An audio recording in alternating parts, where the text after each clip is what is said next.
Hello friends, welcome to my channel English Literature with Hema Soni. Today I come with one question related with William Wordsworth. It is very important for MA in English Literature. So here this is William Wordsworth as a poet of nature. This is very important question. So let's explain this. No other poet has treated nature so comprehensively. Comprehensively means detail में in his poetry as Wordsworth. As you all know that, as because you are the student of English literature, William Wordsworth से आप बहुत अच्छे से familiar हो इनकी poetry से. सो सभी जानते हैं that William Wordsworth is a poet of nature. तो उसने जैसे नेचर को कॉम्प्रिहेंसिवली उसको डिटेल में बताया है वैसा किसी ने भी नहीं बताया. नेचर को इतना अच्छे से डिटेल में किसी ने भी ट्रीट नहीं किया.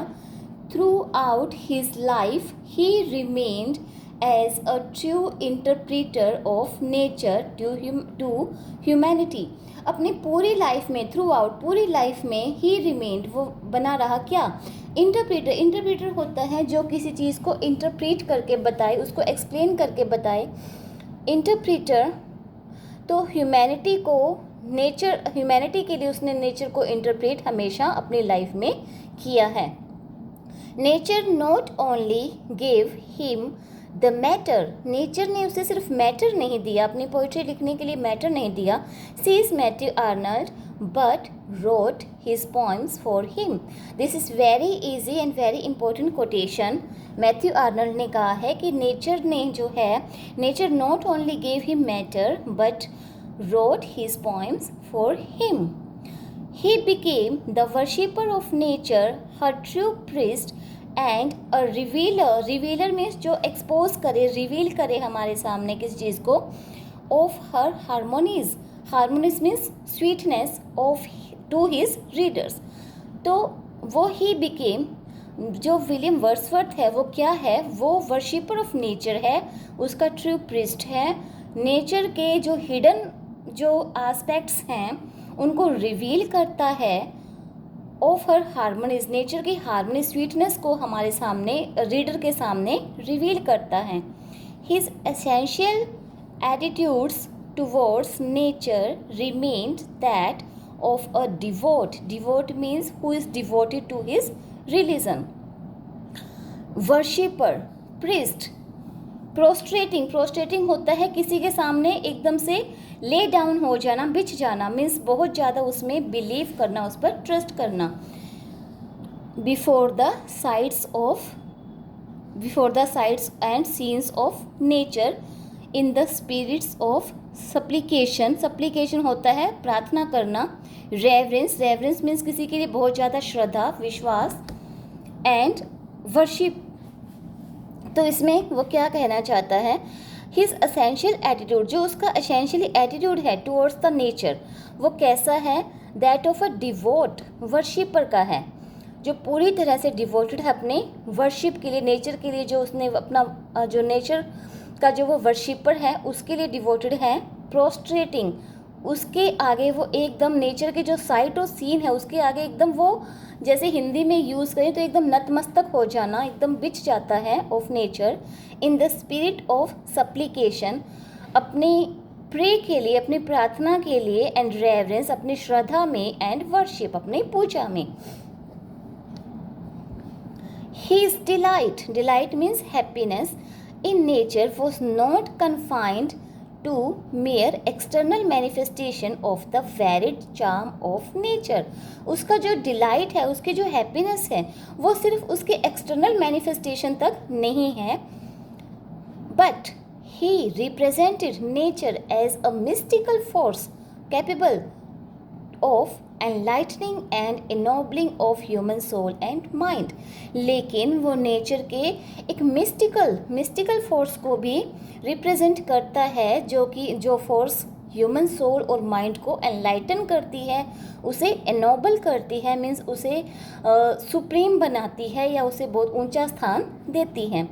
तो उसके इस मिस्टिकल फोर्स को भी वो रिप्रेजेंट करता है.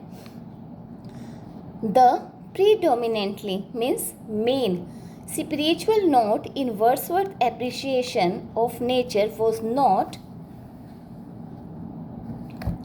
a continuous process from the days of childhood to the days of philosophical insight into the heart of things. जो मेनली जो स्पिरिचुअल नोट है जो वर्ड्सवर्थ का वॉज नॉट कंटिन्यूस प्रोसेस, वो उसके चाइल्डहुड से लेके उसके फिलोसफिकल इंसाइट तक की एक कंटिन्यूस प्रोसेस, तब तक के लिए एक कंटिन्यूस प्रोसेस नहीं है to into the heart of things in Tintern Abbey. Means वो कह रहा है कि जो नेचर के लिए जो वर्ड्सवर्थ का जो एटीट्यूड है वो उसके चाइल्डहुड से लेके उसकी फिलोसफिकल इंसाइट तक कंटिन्यूसली नहीं रहा था इन टिंटन एबी। ये उसकी एक पोइम है Tintern Abbey. He gives us a complete picture of the evolution. Evolution होता है डेवलपमेंट या फिर change of the various stages of his appreciation of nature. तो टिंटन एबी में उसने नेचर के वेरियस स्टेजेस को एप्रिशिएट किया है। In the finest stage Wordsworth found pleasure in roaming about the midst of nature. जो वर्ड्सवर्थ ने है नेचर के अंदर, नेचर के सराउंडिंग्स में रोम करना, रोम मीन्स घूमना फिरना, उसमें बहुत ज़्यादा प्लेजर को फाउंड किया है। मीन्स उसे बहुत ज़्यादा प्लेजर मिला है नेचुरल सराउंडिंग्स में घूमने का। He felt more like one who fleas means भाग जाना, किसी चीज़ से दूर हो जाना, भाग जाना। From something that he dreads means जो अच्छी नहीं हो, जो उसे डराती हो। Then like one who seeks things he loves. तो वर्ड्सवर्थ ने किस तरह का एटीट्यूड उसमें दिखाया है अपना, कि जो चीज़ें उसको अच्छी नहीं लगती उनसे तो वो भाग जाता है, और जो चीज़ें उसे अच्छी लगती, जिनको वो प्यार करता है, वो उन्हीं को ढूंढता है, वही चीज़ें नेचर में वो देखता है। His wanderings are described as a glad means happiness, as a glad animal movement, and the pleasure he has is called a chorus pleasure. Chorus means rough. तो उसके जो wanderings हैं, वर्ड्सवर्थ की जो घूमना फिरना है नेचर में, उसके जो wanderings है उसको कैसे डिस्क्राइब किया है, जैसे कि ग्लैड हैप्पी एनिमल मूवमेंट हो। एंड द प्लेजर, और जो प्लेजर, जो खुशी उसने नेचर में he has, the pleasure he has is called a coarse pleasure. और जो प्लेजर जो उसने लिया है नेचर से, उसे कौन सा प्लेजर बोला गया है, एक कोरस, एक रफ प्लेजर उसे बोला गया है। मीन्स ये क्रिटिक्स ऐसा बोलते हैं, क्रिटिक्स की ये लाइन्स क्रिटिक्स के लिए लाइन्स हम यूज़ कर सकते हैं कि क्रिटिक्स ये कहते हैं कि वर्ड्सवर्थ जो है उसने पॉजिटिव और डिलाइटफुल जो एक्सपीरियंस है सिर्फ वही नेचर से लिए हैं और वही एक्सप्रेस किए हैं, प्रेजेंट किए हैं, लेकिन जो उसका नेगेटिव एस्पेक्ट है या जो चीज़ें तकलीफ़ देने वाली हैं उसको वर्ड्सवर्थ ने नहीं लिया और नहीं दिखाया। At the second stage Wordsworth's love for nature was purely physical. Second stage में जो वर्ड्सवर्थ का लव है वो फिजिकल हो जाता है। It was an age of sweet sensation. Nature become an all-consuming passion for him. तो इस टाइम में नेचर उसके लिए एक स्वीट सेंसेशन हो जाता है और वो उस पैशन को एक कंज्यूम करता है। नेचर के लिए जो उसका पैशन है वो उसे अपने लिए कंज्यूम करता है, यूज़ करता है। द साउंडिंग, ये पोइटिक लाइन है, पोइम्स की लाइन है ये, आई थिंक टिंटन एबी की। The sounding cataract haunted me like a passion, the tall rock, the mountain and the deep gloomy woods, their colour and their forms were then to me an appetite. He experienced aching, joy and dizzy raptures. दुख में खुशी, and dizzy raptures भी खुशी होता है, raptures. In his contact with nature, उसने अपने nature के कॉन्टैक्ट में उसने खुशी, दुख सभी कुछ फील किया है। It was the external sensation beauty, sensuous beauty of nature. ये एक एक्सटर्नल सेंशुअस ब्यूटी है। It's sight, sound and scents. Scents means fragrance, खुशबू. That delighted means खुशी देना, and gladdened भी happiness होता है him. तो नेचर की जो चीज़ें हैं, नेचर की साइट्स हैं, जो साउंड है, जो फ्रेगरेंस है, जो ये सभी डिलाइट करती हैं, ग्लैड करती हैं उसको. Ultimately at the third stage Wordsworth love for nature become spiritual and intellectual. लेकिन थर्ड स्टेज में वर्ड्सवर्थ का जो लव है नेचर के लिए वो स्पिरिचुअल और इंटेलेक्चुअल हो जाता है. He had now seen the sufferings of Mankind and heard the still sad music of humanity. अब वो क्या करता है, ह्यूमन बींग्स की सफरिंग्स को सुनता है, देखता है. The external beauty of nature he still appreciated. लेकिन अभी भी जो है वो एक्सटर्नल ब्यूटी को अप्रिशिएट करता रहता है. नेचर की जो एक्सटर्नल ब्यूटी है उसको तो अभी भी वो अप्रिशिएट करता है. The poet now feels the presence of God coloring all the object of nature, investing them with a celestial means divine, जो गॉड से रिलेटेड हो, celestial delight. तो ये क्या कहता है कि नेचर को जो गॉड ने कलर्स दिए हैं, नेचर को कलर से एकदम भर दिया है, उसको डिवाइन डिलाइट से एकदम भर दिया है. डिलाइट मीन्स खुशी, उसे एक सिलेशियल मीन्स डिवाइन डिलाइट से नेचर को भर दिया है. किसने? गॉड ने.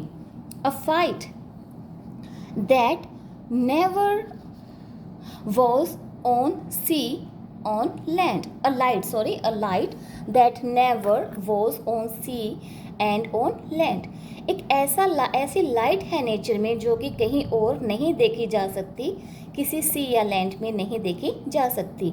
ही feels in nature a sense sublime, a divine spirit of something far more deeply interfused. ये कोटेशन लाइन है. At this stage he looked upon nature as the nurse, the guide, the guardian of his heart, the anchor of his purest thought and the soul of his moral being. तो अभी उसने क्या देखा है, nature को एक nurse, एक guide, एक गार्डियन के रूप में देखा है, उसके प्योरेस्ट थॉट को एंकरिंग करने वाला देखा है. ही बिकम अ पैंथिस्ट, जो अपने धर्म में विश्वास रखता हो, अपने गॉड में धर्म में विश्वास रखता हो, pantheist, and believer in a spiritual communication between man and nature. वो एक पैंथिस्ट बन जाता है जो पूरी तरह से डिवोटेड हो अपने रिलीजन, अपने गॉड के लिए, और वो बिलीव करता है कि एक स्पिरिचुअल कम्युनिकेशन है. किसके बीच में? मैन और नेचर के बीच में एक स्पिरिचुअल कम्युनिकेशन है. Wordsworth evolves means develop. Wordsworth evolves a complete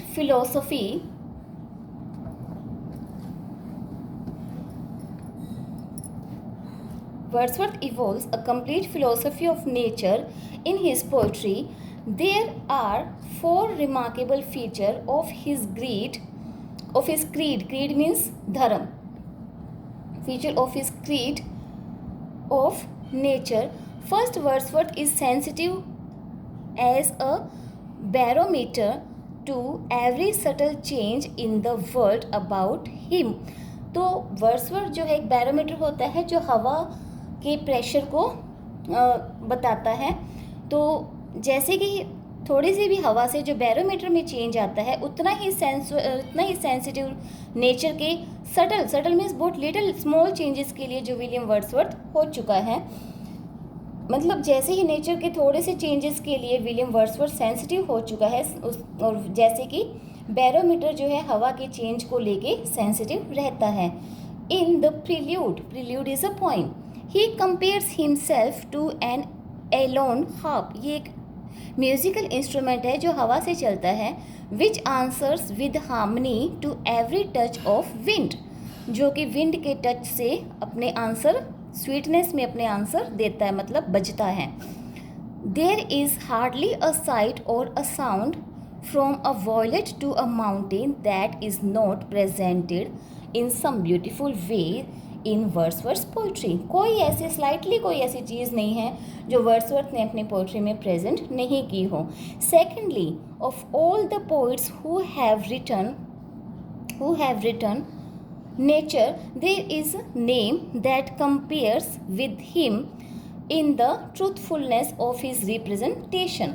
means कोई और ऐसा पोइट नहीं है जिसने नेचर को इस तरह से प्रेजेंट किया हो। Further, no other poet found such abundant beauty in the common world. किसी भी पोइट ने इतनी ब्यूटी, जो इतनी अबंडेंट मीन्स बहुत ज़्यादा, इस ब्यूटी को बहुत ज़्यादा जो ब्यूटी नेचर की वर्ड्सवर्थ ने दिखाई है उतनी किसी और ने नहीं दिखाई है। He not only sees clearly and describes correctly, but penetrates to the heart of things in the immortality ode he states. उसने ना सिर्फ क्लियरली उसे डिस्क्राइब किया है, उसे देखा है clearly. He not only sees, वो सिर्फ क्लियरली उसको देखा नहीं है, उसको डिस्क्राइब नहीं किया है, लेकिन उसने पेनिट्रेट किया है हार्ट तक, मतलब हमारे दिल तक एकदम पहुंचाया है। चीर के रख, जैसे पेनिट्रेट होता है किसी चीज़ को चीर के आगे निकल जाना, तो उसने नेचर की जो ब्यूटी है वो हमारे हार्ट तक पहुंचाई है, अंदर तक, डीप तक, हमारे डीप हार्ट तक नेचर की ब्यूटी को पहुंचाया है। किसमें? इमोर्टैलिटी ओड में, इन द इमोर्टैलिटी ओड।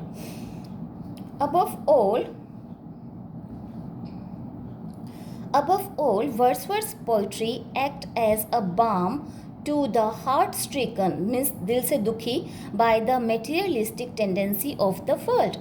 एक बाम की तरह है नेचर, दुखी हार्ट के लिए एक बाम की तरह है। और हार्ट क्यों दुखी है?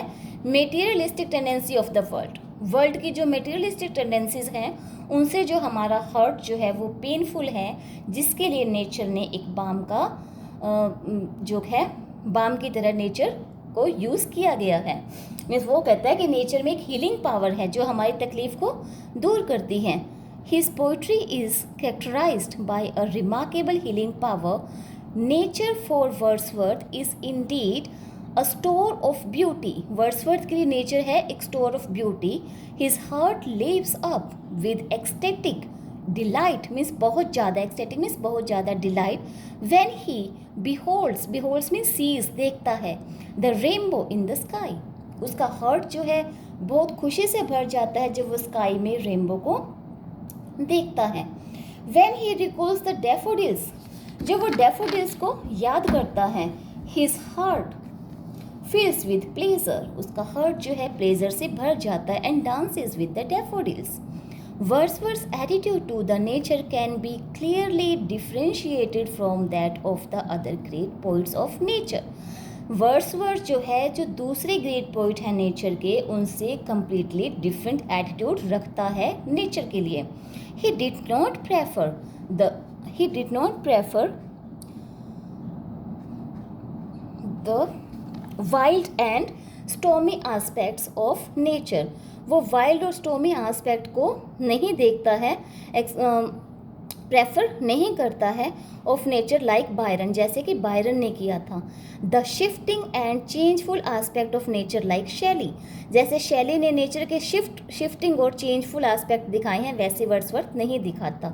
और the purely sensuous in nature like Keats, और जो कीट्स जो है वो एक सेंशुअस पोइट है, तो ऐसा भी विलियम वर्ड्सवर्थ ने नहीं किया। It was his special characteristic concern himself not with the strange and remote aspect of the earth and the sky, but nature in her ordinary familiar everyday moods. William Wordsworth ने क्या किया है? Nature के जो strange और remote aspects हैं अर्थ के और स्काई के, ये चीज़ें उसने नहीं दिखाई, लेकिन ऑर्डिनरी जो फेमिलियर चीज़ें हैं एवरीडे मूड की, वो दिखाई हैं। Wordsworth places stress on the moral influence of nature. Wordsworth ने स्ट्रेस किस पे डाला है? मोरल इन्फ्लुएंस पर, and the need of man spiritual intercourse with her. और किस पे स्ट्रेस डाला है? मैन की जो नीड है कि वो नेचर से स्पिरिचुअल इंटरकोर्स करे, तो इस पर वर्ड्सवर्थ ने जो अपना स्ट्रेस डाला है। So this will be very beneficial for you. I hope you like this, and if you like this, then press the button like and subscribe. You will get some more answers like this. Thank you.